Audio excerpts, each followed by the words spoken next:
Welcome in Line by Line.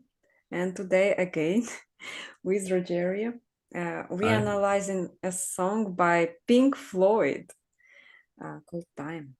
It's an excellent choice, by the way. I love that song. And Rogério, why did you pick that song? So I picked this song because it is filled with life advice. The song doesn't waste any words.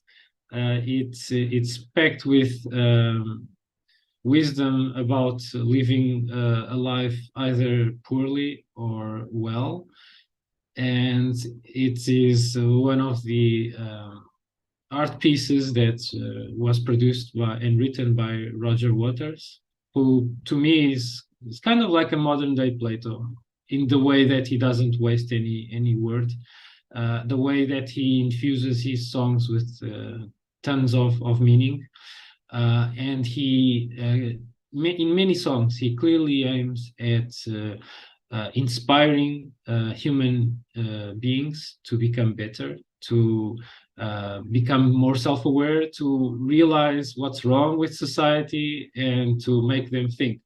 So I'm really a great admirer of Roger Waters, and even had the chance to see his show when he was on tour doing the Wall tour. Um, and this song is profound because it speaks to so much about the human condition regarding time. Yeah, I'm so envious you have seen The Wall. It's like like each time I can just hear it. We don't need no education. Yeah. Oh, that's excellent. Thank you. Thank you, man. Just a little comment about the instrumentals before the first stanza, because when we start this song, there's quite a bit of time without Roger Waters singing anything. It's just instrumental for quite a bit of time. And so the first thing we listen to when we start this song is we listen to clocks and other timepieces ticking and ringing. So a kind of sense of time without life in it, which is in a sense basically all there is, except our lifetime. Before our lifetime, infinite amount of time. After our lifetime, endless amount of time, and our lifetime is a little sliver in the middle, which is, if we look at it in this perspective, it's kind of overwhelming, and maybe gives us a sense of sublime. After this part of the clocks, we have a low tone guitar and drum beats that resemble heartbeat and perhaps the muffled sounds that a human being listens to in the womb. And then after that, there's a phase of a delicate synth that gives a sense of childhood and youth. And then the lyrics start. And so, if I may, I'll read the first stanza. So, ticking away the moments that make up a dull day, fritter and waste the hours in an offhand way, kicking around on a piece of ground in your hometown, waiting for someone or something to show you the way. And so, uh, when we let our days filled by dullness, they are wasted. We waste. We are tempted to waste our life with trivial things, with entertainment that has no other value than using it to kill our time, to forget some of the unpleasantness of life, which is a huge mistake. We need to face unpleasantness in our life with courage, because that is what will make us grow, in a sense. If we live our entire lives not talking to that interesting person that we see when we are in classes, we never approach them. And then when we finish our school years, we will look behind us, always thinking, what if I had gain the courage to talk to that person. We could at least be friends or something even more than friendship. Who knows what could have happened? And that sense of a missed opportunity is one of the darkest and most negative feelings we can have, because there is no remedy for it. Also, Roger Waters uses the term fritter. This term really means to waste time, money, or energy on trifling matters.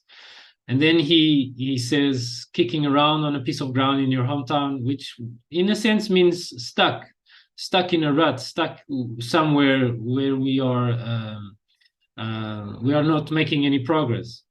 And then in the final line, waiting for someone or something to show you the way. It's something that's so quintessential of our youth. We are looking for role models. We are looking for someone to follow. We admire these popular persons and follow them. We even incorporate their habits and way of thought. We even externalize our thinking to these persons. And this can be a phase in youth, or it can even prolong into long adulthood. And so it's really important to have this self-awareness of this process. That's an excellent analysis. I wanted to address the video as well a little bit, or like the sound. At the beginning is the infinity of time. Then it gets this position which is like the beating heart and the womb. So you're being born, and then your life starts with filling up your day with mundane things somehow, wasting hours. And I was thinking, kicking on a piece of ground in your hometown. That thing stood out to me, because piece of ground is also something you have, like you belong to that hometown. It's a good thing. Like it feels like they don't appreciate it, but like to me it stood out like a good thing. Hometown, piece of ground. I was like, I wish I would be back to that place where I kick around in a hometown. Like it would be nice even for a day. Like that one stood out to me, like punched a little bit. Then waiting for someone or something to show you the way. Oh, like waiting and not changing anything, thinking your time will come, and you're kind of lying to yourself, because it's really rarely that things change just from the outside force. It's actually like you have to change something either with you, or like you have to start doing something differently. Which is again, you change something within you as well. Like never happens. And it's so weird how many people fall for the same kind of pattern of actions, like wasting your days and not appreciating maybe that place in the ground in your hometown. Like me as a immigrant, it really is important to appreciate the little piece of the ground you have somehow, like that. Yeah, I too am an immigrant, and I left South Africa at a young age during my childhood. And so I was kind of uprooted very early. I look at my years in South Africa with a lot of fondness. There was a lot of pleasant memories in it. And so I keep remembering those with more fondness than my memories afterwards in Portugal after I moved. And so yeah, I think there's a lot of value here in being aware of our roots. There's an ancient philosopher called Confucius who would speak very highly about being aware of our own roots, of honoring them, and respecting our origins, because our ancestry provides us with a lot of wisdom if we choose to accept the lessons that it contains, and gives us a head start. In a sense, we don't need to start from scratch, tackling huge problems of existence like suffering and self-improvement, if we already have a nice head start with wisdom from our tradition. It doesn't avoid saying that we can also transcend just our tradition in our later life and look to others, because I look at our original tradition as just a nice start, which we can then mix and match with more lessons from other places. So let's go on. Okay. Tired of lying in the sunshine, staying home to watch the rain. You are young and life is long, and there is time to kill today. And then one day you find 10 years have got behind you. No one told you when to run. You missed the starting gun. I find it so amusing how the last sentence of this stanza is kind of like the karmic effect of the last line of the first stanza, basically waiting for someone or something, and nothing happens, and so no one told you when to run. You missed the starting gun because you were waiting for something, for some sign, and instead of waiting for some sign, you ought to look within you, because the sign is within you. It's always been with you from the start of your existence. Each of us has willpower within us. Each of us is an engine of creation, of meaning. Although life seems to be meaningless by default, we as beings with conscious and sentience, we can create and associate meaning with experiences, with things, with ideas. And so if we just lay by and wait for something, that something probably might never happen, which will result in us wasting our lives. There's also this idea about being tired of lying in the sunshine and staying home to watch the rain. It kind of gives me a sense of us being puppeteered by circumstances. Mm-hmm. Yeah, so there's this stereotype that I've witnessed here in Portugal after moving to the country, which is very different from populations in Northern Europe and Eastern Europe as well, where people, regardless of the weather, they leave home and they experience nature and whatnot. Here in Portugal, people are extremely sensitive to the weather. People, when there's a really sunny day, they come out, they appreciate. But if there's just a little cloud or or a little raindrop or something, people complain and stay at home and sulk in negativity. It's kind of like a stereotype in my mind, but I've seen many people behave like this here, and I've contrasted it with stuff that I've read from cultures in Finland, for example, Denmark, and I also know people from Eastern Europe, including you, and so this is a nice contrast. So people being self-determined, being they know what they are about. They're not just kind of reacting to what happens.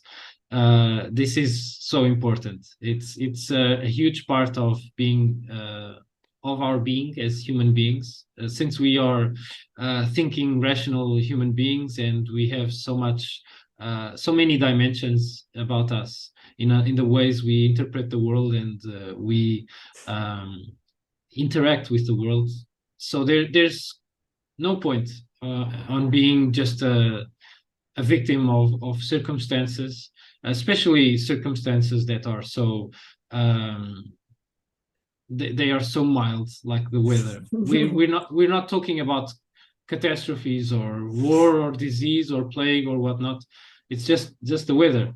So in my individual life experience, to the perplexity of my co-workers, I go to work every single morning on my bicycle, regardless of the weather. It doesn't matter how rainy or cold it is. I'll just adjust with the clothing. You probably even know a phrase about this, which is something like, "There's no weather for not going out. There's just inadequate clothing." Yeah, bad clothing. Yeah.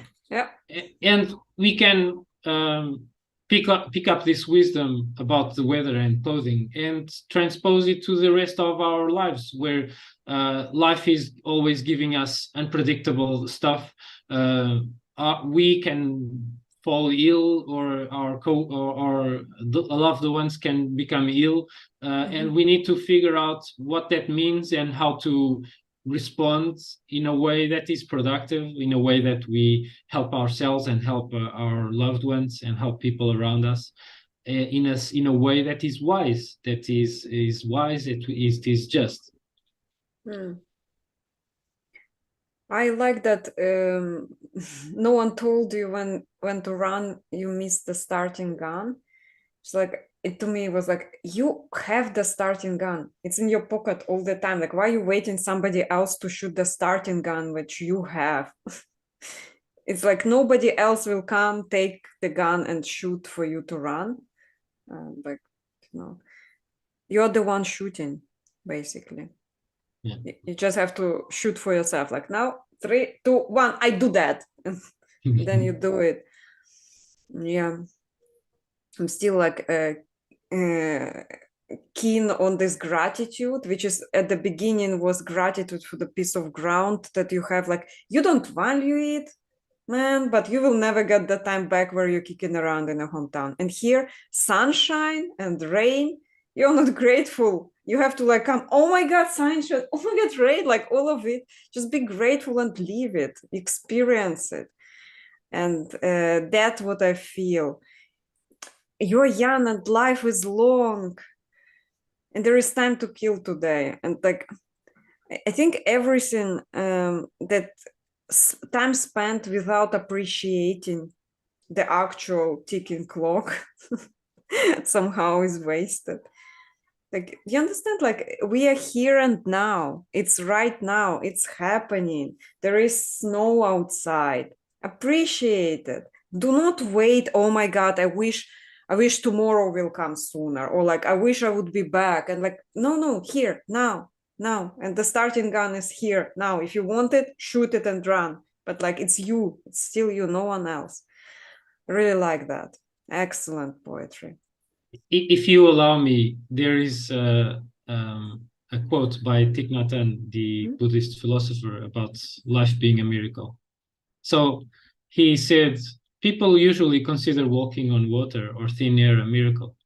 But I think the real miracle is not to walk either on water or in thin air, but to walk on earth. Every day we are engaged in a miracle which we don't even recognize. A blue sky, white clouds, green leaves, the black, curious eyes of a child, our own 2 eyes. All is a miracle. Thich Nhat Hanh. I love it. It's a good quote. Yeah, and I think this kind of way of thinking, it reaches deep inside us and shakes us a bit. And look at this world. Look at it. You have such a huge privilege. You are so lucky to have this world. Look at it. Experience it. Be grateful for it. Do your best to enjoy it and take the best, make the best of your days. Seize the day, as they used to say, or carpe diem. And so I think we can move forward and go to another stanza, perhaps. Okay. And you run to catch up with the sun, but it's sinking, racing around to come up behind you again. The sun is the same in a relative way, but you're older, shorter of breath, and one day closer to death. One cannot read this without being amazed and awestruck by the genius of Roger Waters. Yeah, so basically every single day that goes by, we grow a day older, or we age one day older. We are one day closer to death, and we so often forget about that. The unmistakable and undeniable truth that we are mortal beings and that our time is limited. And so each day ticks one less day of our lives available to us. And regardless of what we do, the sun just basically the earth revolves around the sun and rotates, and by the earth rotating, we have this perspective of the sun rising and being at the highest place at noon and then descending during dusk. And if we want, we can also look at a single day as a life. The life has a beginning, a middle, and an end, dawn, noon, and then dusk. And so we can look at a single day as a life to value it even more, to try to compress into it all we can do in a day, to start it well. There are people that start their days with morning routines that are filled with healthy habits.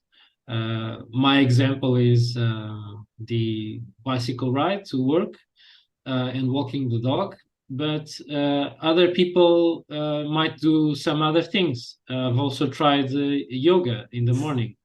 It is amazing to get your body working in working order and activated. It's something that people replace with a cup of coffee, or might do both. In a sense, a cup of coffee is also to activate ourselves, to start with that energy we desire from youth, from our younger life, to have a lot of energy in the start, to kickstart our day with energy, the energy of infancy and youth. And so this stanza really stands out by showing that regardless of what we do, the time will pass. If we are wise, why not use our time to improve ourselves? For example, read a bit every single day. Dedicate 1 to 2 hours to your self-improvement, whether it is in the form of physical exercise, reading, listening to podcasts with wise speakers, or listen to audiobooks. In my case, I combine physical exercise with audiobooks.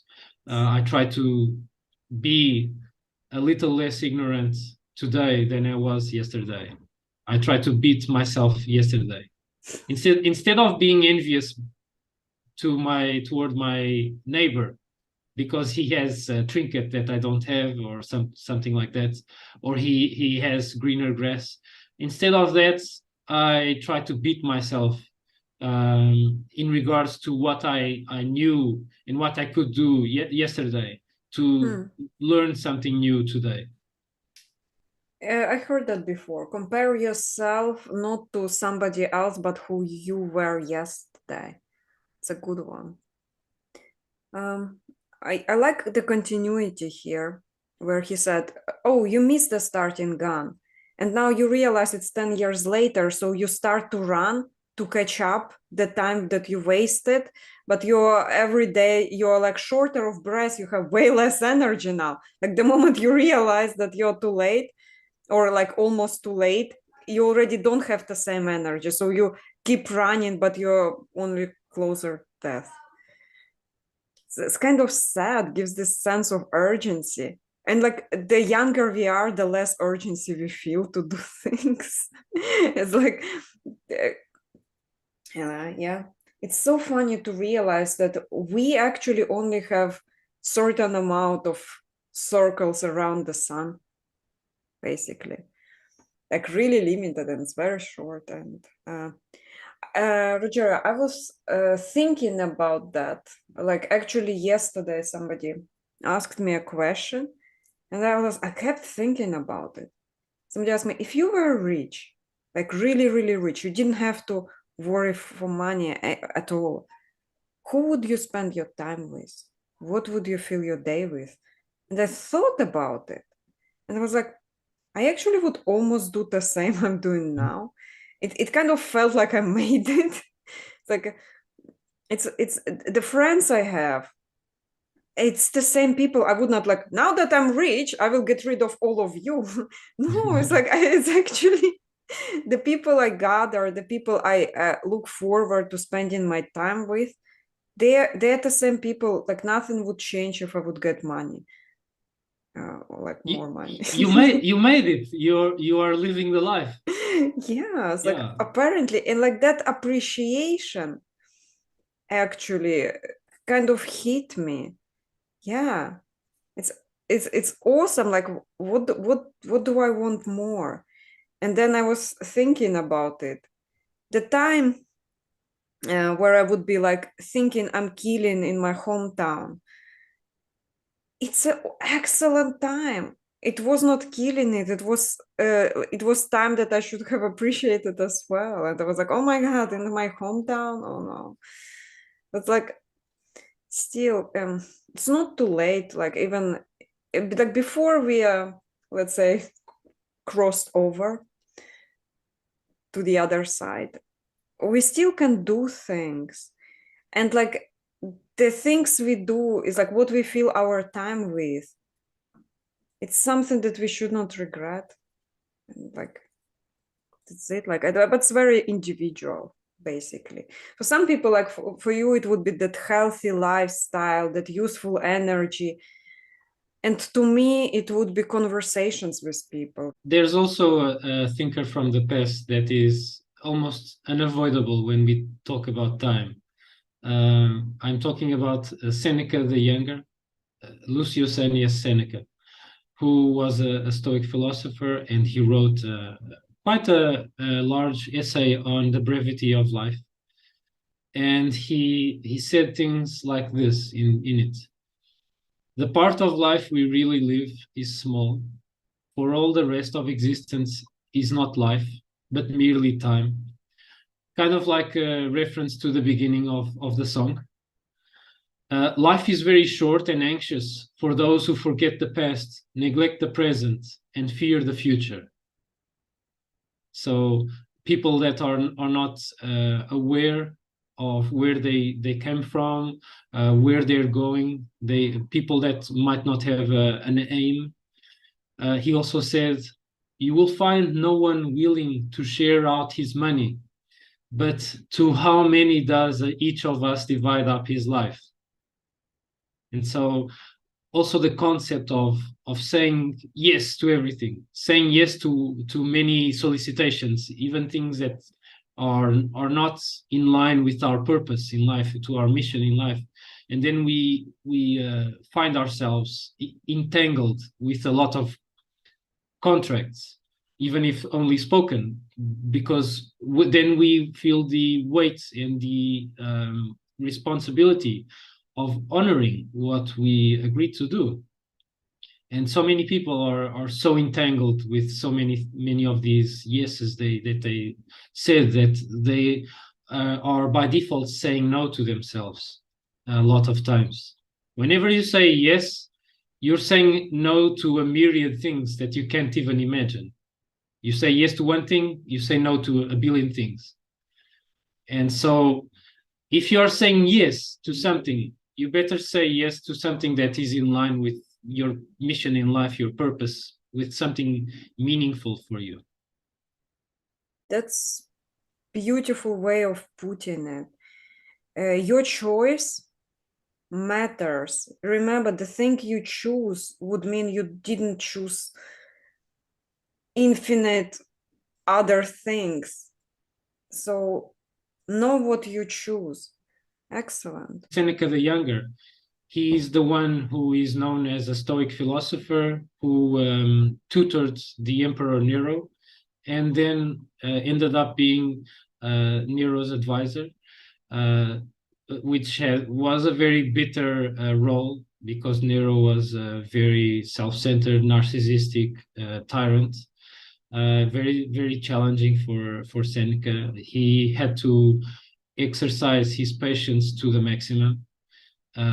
It also produced a lot of regret in Seneca's life because he accepted many gifts from Nero, which were gifts that had strings attached. So Nero gave him villas, luxurious villas, homes spread out throughout the Roman Empire. As a way to keep him in his service, servicing him, and to, in a sense, it's kind of like the mafia. When someone is working with the mob boss and wants to leave, it's the almost the only way that he gives for someone to leave is to die.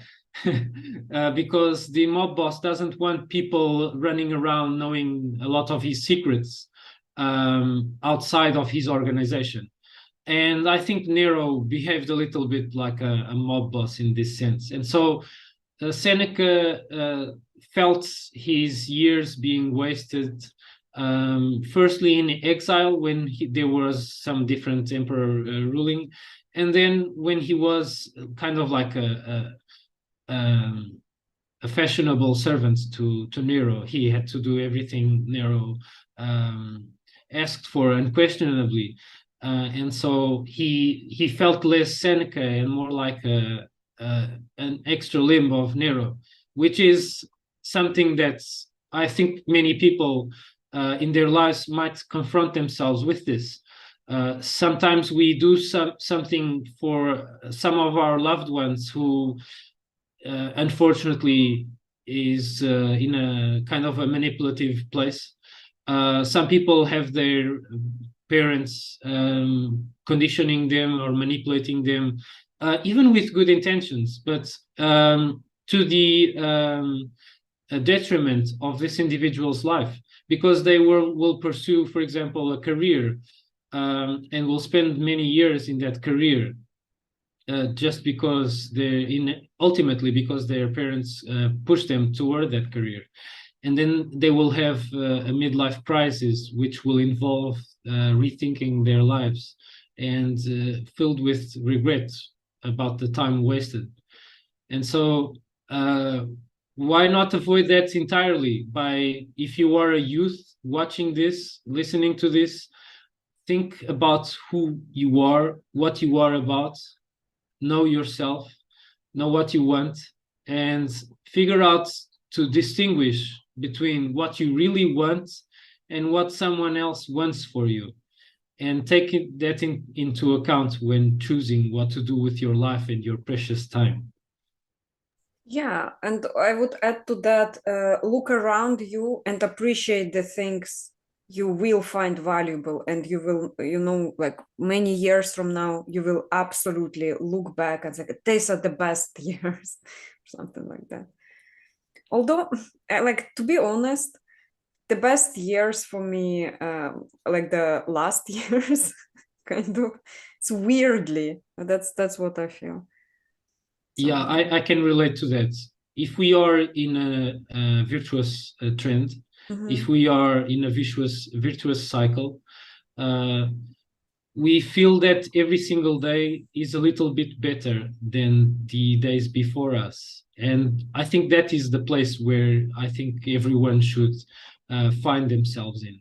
That is the best way to live life. It's indeed living life well, as many thinkers in the past were concerned about figuring out what is a good life, how to live a good life, and to feel that we are in an upward trend in terms of becoming a better person, being more knowledgeable, becoming wiser, nurturing our relationships with the most amazing people that we find in our lives, that are in synth, in harmony with our path.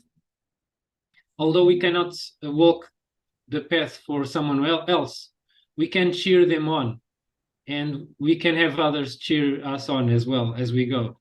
And so what best to, besides being on a good path, having friends that are almost like sharing a soul with us, and they are propelling us forward even faster, even more true than we would by ourselves.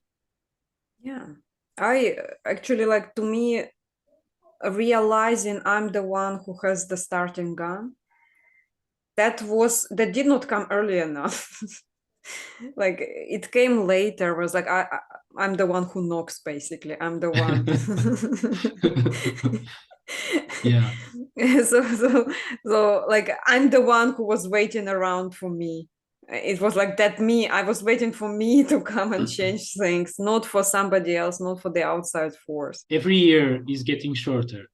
Never seem to find the time. Plans that either come to naught or half a page of scribbled lines. Hanging on in quiet desperation is the English way. The time is gone, the song is over. Thought I'd something more to say. It's so funny that he talks about the English way, and I think I know what he's talking about. He's talking about that stiff upper lip that is so characteristic of the Englishmen, the English people, who accept the bitterness and the meaninglessness of life, with kind of like suppressing their feelings and keeping their posture, keeping their pose. It's kind of like what people consider Stoicism is, but Stoicism is not that. Stoicism is not having a stiff upper lip, is having self-awareness. It's not suppressing emotions. But also, he mentions something that seems to it seems to remind me about projects that people start in life, projects that I've started in life, just to have them half-baked and half-finished and never seeing the light of day of other people. I think I'm no longer in the phase that I start stuff and don't finish it. I think that I've assigned so much meaning and so much purpose to the stuff that I do, that I really finish it, even if it takes a little while.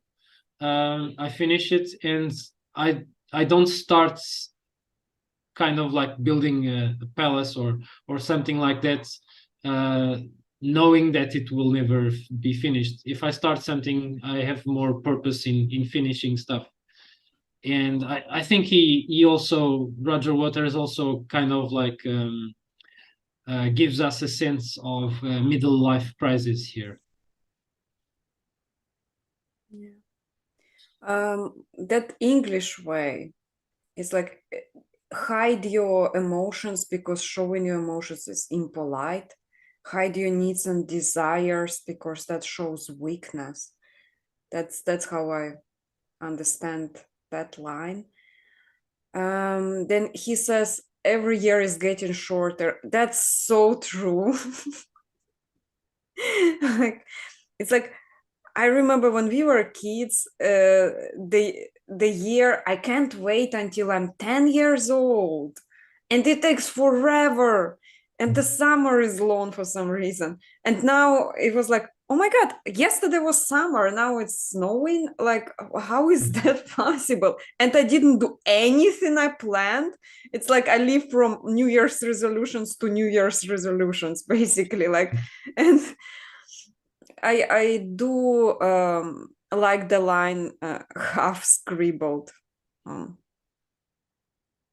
Half a page of scribbled lines. yes, yes, half It's like scribbled page.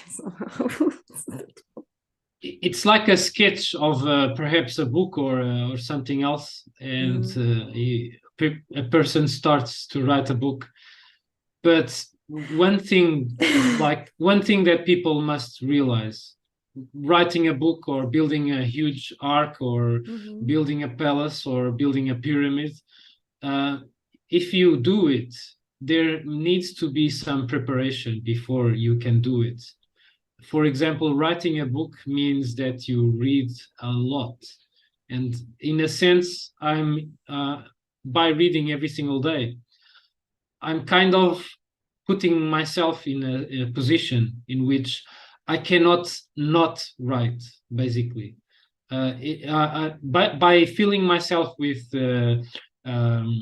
lessons from the Stoics and many other Greek or Roman and Hindu, Middle Eastern, even African, European philosophers, whatnot, there are certain patterns in my mind that emerge and I have to write. So it's just inevitable that I will put something out more substantial, inevitably.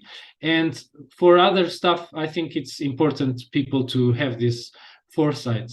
What you do of greatness in your life. People think, oh, that person is so talented. How can he do that? He probably was born with his talent.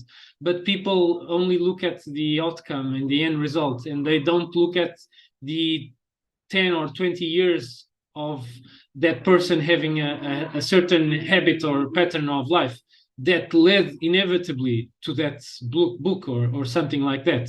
And so I think it's important for people to have that in mind. Your creativity now is a product of basically potentially all your experiences in your prior life.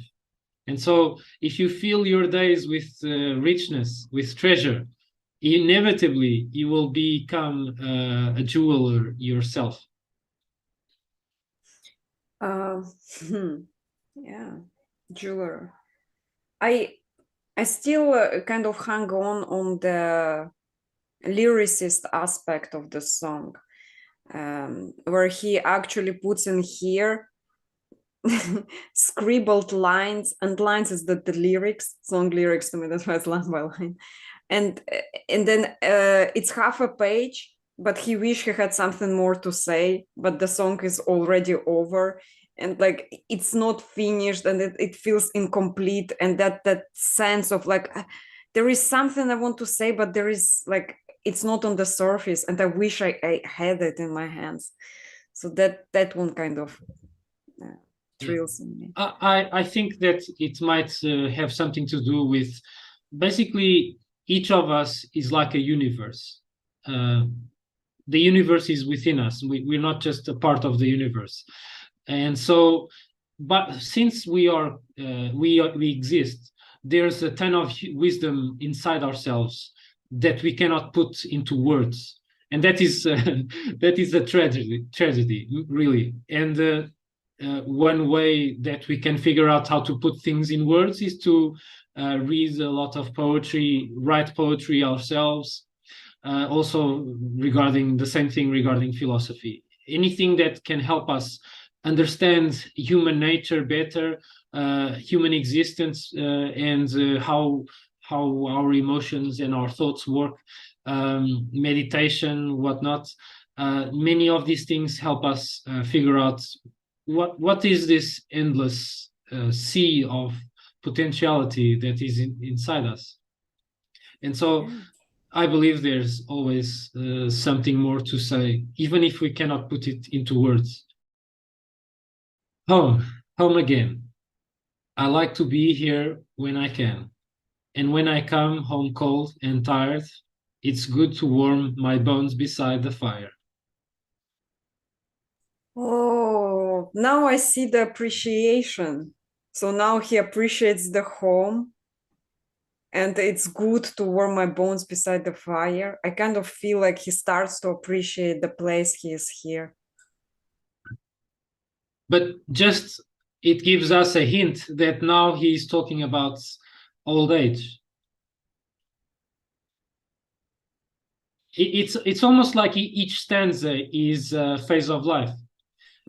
So before the stanzas, pregnancy, the development in the womb and childhood, and the first stanza is about youth, our teenage years, when we don't appreciate stuff and we have quite a bit of vitality about us, and then our early adulthood, then our late adulthood with the midlife crisis and the half finished projects, and now we are in the old age, elderly. Our most of our vitality is behind us, but we have acquired some wisdom to value things better. Yeah, that's an excellent observation. Love it. Yeah. I also would like to quote, since we are talking about time basically destroying our bodies, there's a quote from Hindu tradition, which is called a book called the Bhagavad Gita, and it also mentions time. And this character who personifies time, called Krishna, he says, "I am time, the great destroyer of the world," which was a phrase also quoted by the inventor of the nuclear bomb, the atomic bomb, Oppenheimer. He also quoted this line from the Bhagavad Gita after he created the atomic bomb. But I thought he said, "I'm death, the destroyer of worlds." I did not know him in time. He probably paraphrased. He probably paraphrased and adapted it to the invention that he just created. He created death, basically, and he even called it the destroyer of worlds. So even more than just the world. Yeah, that was such a sad video. By the way, it's on YouTube. You can guys see his face as he says it, with this, like, he realizing what he had done, but he had no other choice because it was an erase. Somebody would have done it before, like on the other side of the war, and he's like, I have to give this weapon to you so that you fight the war, and like he understood the weight and the choices that he had to do. Yeah, like that the weight on Oppenheimer's shoulders was really big, and you could see it.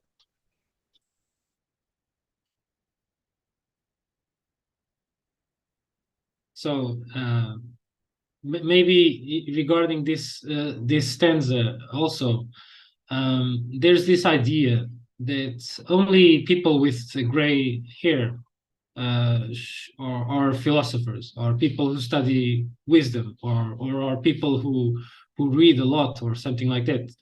There's this sense, and it could not be farther from the truth.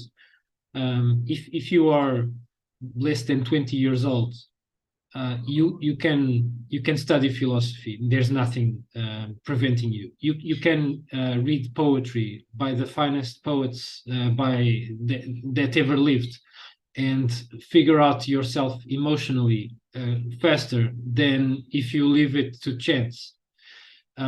You can prepare yourself to face bitterness in life in a way that by yourself starting from scratch you will never figure out yourself, because we are talking about the comparison between 10 to 20 years of experience and thousands of years of lives dedicated to figuring out human existence, human nature, our place in the universe. And so why are people in the beginning of their lives assuming that they have everything figured out? Why are they just by learning a few things, a few stuff, a little bit of knowledge in school? Why are they assuming they have nothing to learn from older people and from our ancestors as humanity? This is a question that I have, and I haven't yet figured out how to answer it. I know for a fact that there are teens that they do not want to read. They only want to see Twitch streams, play video games. Of course, as we've mentioned it, there's some value from that probably as well. It's a phase. Some people might have this phase of killing time until the end of their lives. Other people, they might realize that there's something much more important to pursue than just killing time with vices. Yeah, it takes also a lot of willpower to realize reality, to be honest with yourself, and to understand, oh, like I'm actually do waste my time, like that thing I'm doing is not the best way to spend it somehow. Unfortunately, that takes time to realize as well. So people usually realize it when they're shorter of breath, let's say, when they have a little bit less energy. Like I think I'm pretty sure the first time the person realizes, oh, I used to be able to run faster. Like why is like not working? Oh, I wasted my time. Yeah, it's interesting. Time will take its toll on any person's body.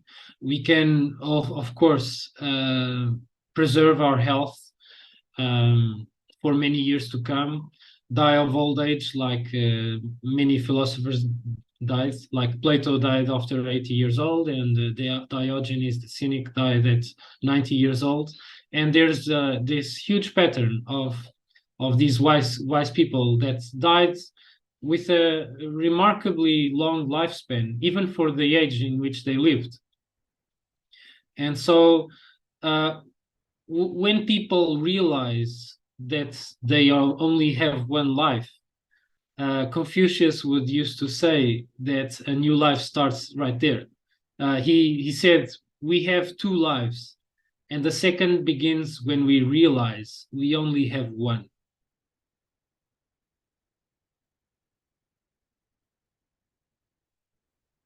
That's an excellent saying. That one. Yeah, I realized that aha moment. Yeah, I was reading his analects, and when this one comes, it's like I'm hit by a train. Yeah. There's a huge amount of ancient thinkers, of philosophers that highlight the importance of us keeping in mind our mortality, our ephemerality, the fact that our lives are really short if we look at them in the perspective of the cosmos. If we have an 80-year lifespan and we want to spend each single day with the persons that we love, we don't even have a quarter of a million days with that person. And so that's really sobering. We think we have a million days with who we love. We don't have a million days with who we love because our lifespan prevents us from having a million days. We have, for an 80-year lifespan, about 300,000 days. It's not that much. And so, and many people, they don't have this in mind when they are thinking about what to do with their lives. So I think if it's really true,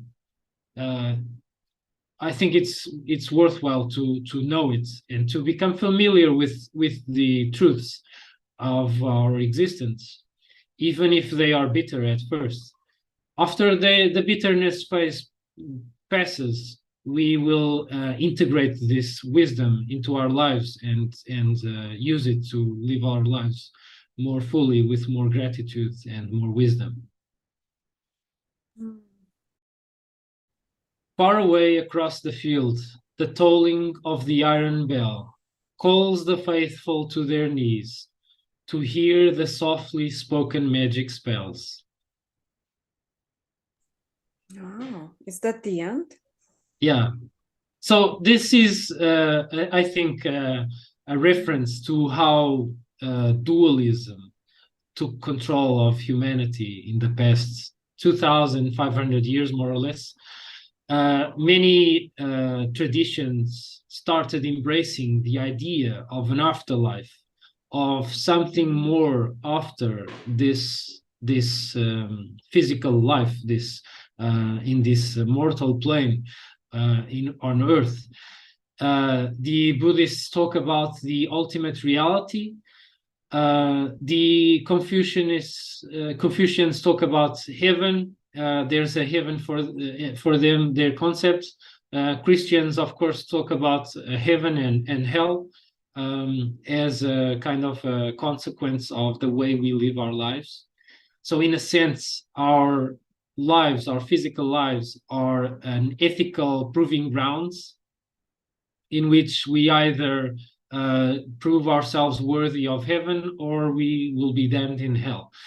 Either way, according to these traditions, what expects us after life is eternity, basically.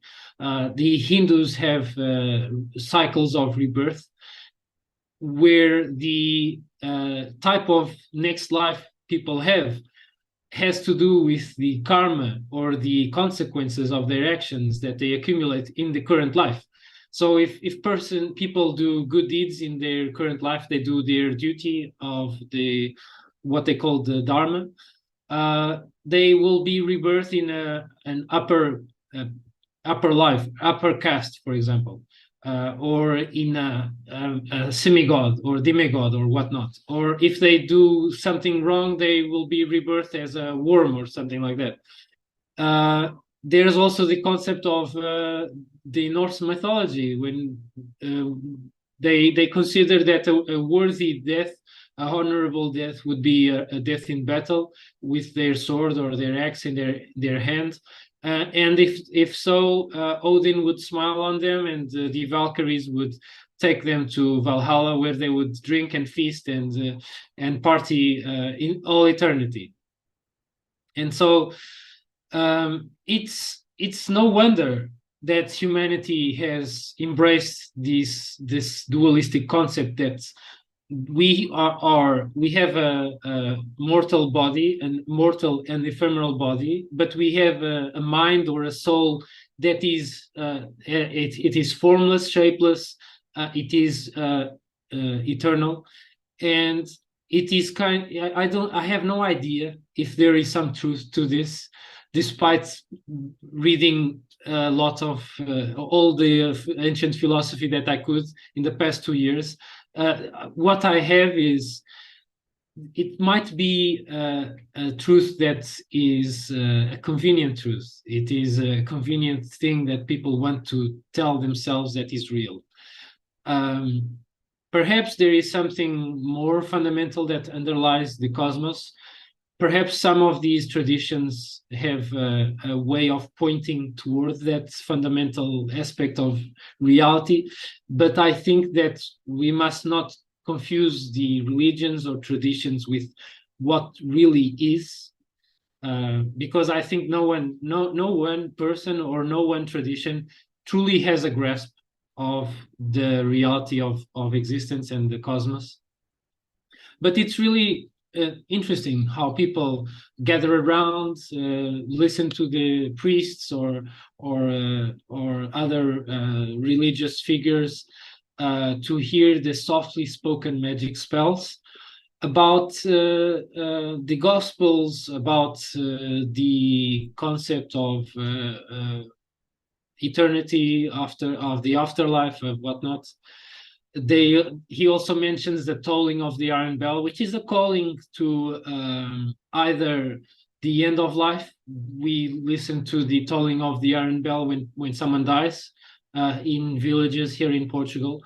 They toll the bell for a specific amount of time, a number of times, signifying either a funeral or a marriage or just a regular Sunday service, mass service. And so it could be any number of these things. But probably at the end of the song, it's referencing mortality. Old people see their friends depart on a regular basis, either when they are living in a village or in a retirement home or whatnot. They're seeing colleagues depart on a regular basis. Mortality is kind of like in their face. It's not just something that's an abstract concept. They are really seeing people dying and seeing the people that were close to them, were close friends on a regular basis. And so possibly this drives them to embrace something that is comforting, something like religion or some other doctrine that talks about the immortality of the soul and the afterlife. Yeah, people look for comfort. It's a very beautiful written song, talking about the entirety of life and that comfort at the end, kind of where we accept and we are grateful for the time past and we look towards the magic spells. Thank you for bringing it in, Rogério. And people, please check out Awaken Consciousness. It's Rogério's YouTube channel. I will provide the link below. Like, subscribe, enjoy your free time and time in general. Like, you're the one who has the gun. And see you in the next Lamba Lami. Bye.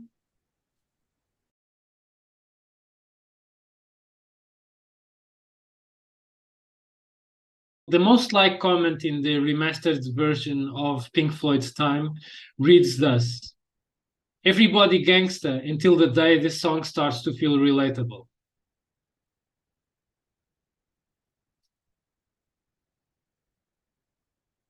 And another very, very liked comment goes like this: "This song literally changed my life. I was drinking almost every day and could not control myself. And one night on the way home from work, telling myself I need to quit, I would always say this last time, I will do it tomorrow. This song came on and it spoke directly to me. I quit drinking that night and have not had a drop since. Truly a great song with much wisdom in it. There is no time to waste. If you want to do something, do it now. I spend almost all my time self-educating and learning because there is no time to kill today. And I already killed 28 years of my life on drugs and alcohol and being ignorant. No more. I love this song, and it is a great reminder that I am on the right path. Pink Floyd are true musicians that make music that speaks to entire generations. Favorite band." Wow. That song became really relatable to that guy. Oh man.